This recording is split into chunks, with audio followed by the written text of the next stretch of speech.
Humans communicate in many ways, but by far the most common are speaking and writing.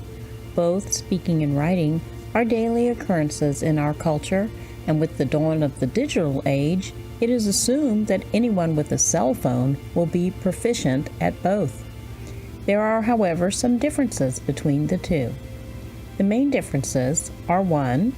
Formal versus informal, 2. Synchronous versus asynchronous, 3. Recorded versus unrecorded, and privacy.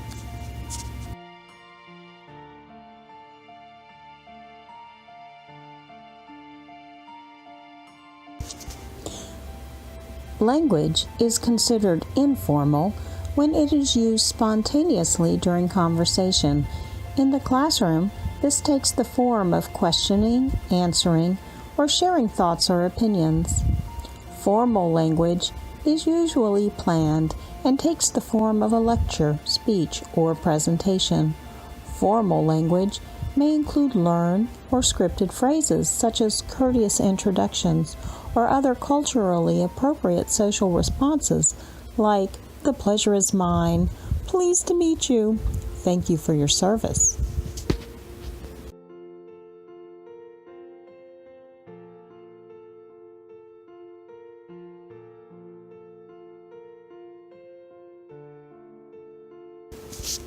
Some writing is formal and some is informal. Writing that is considered informal is most usually seen as a quick note, memo, email, or text. While writing is generally more formal and speech more informal, there are some exceptions to the rule, especially with the growing popularity of new technologies. For the first time in history, we are now seeing exceptions in our uses of speech and writing. Using text messaging and email, people are engaging in forms of writing using more informal structures, making their writing sound more like conversation. Likewise, this style of writing often attempts to incorporate the use of nonverbal communication, known as emoticons, to accent the writing.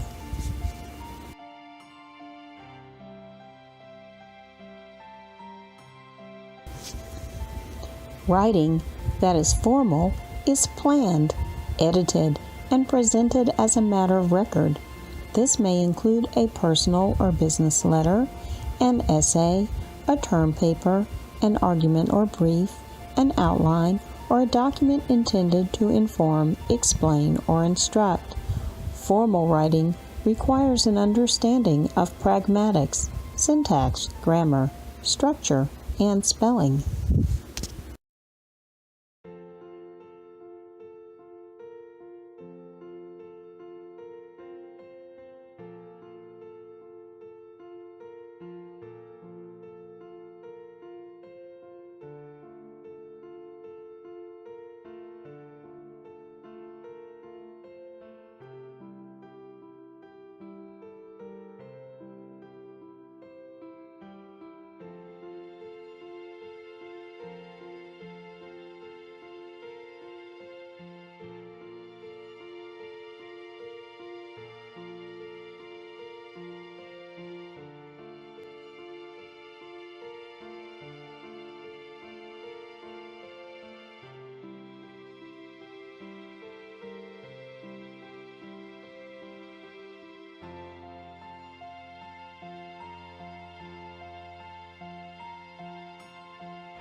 Traditionally, the task of teaching writing has fallen on the language arts teacher, but since writing is an excellent tool to assess student understanding in all content areas, we will examine how the content area teacher can support students in using this crucial tool.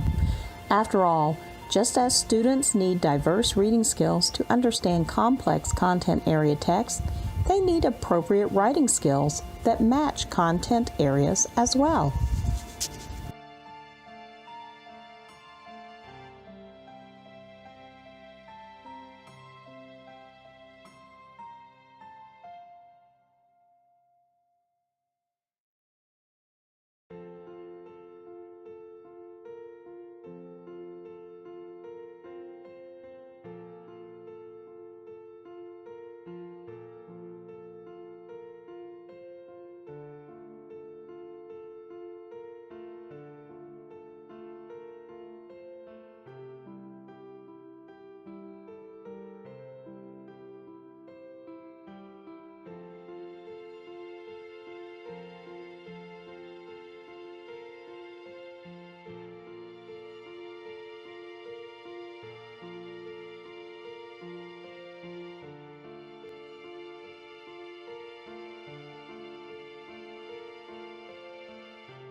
Writing should be a daily part of every student's academic agenda.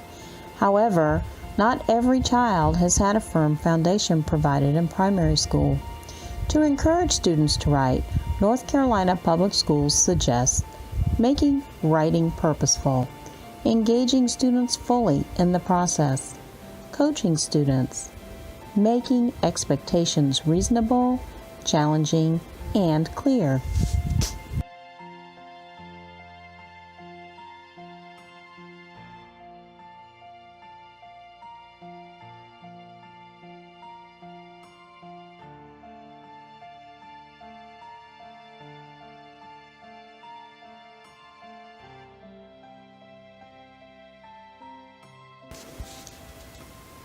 When writing to learn in the content area classroom, teachers need to provide scaffolding for how to integrate graphic organizers and note-taking strategies into their content area reading experiences.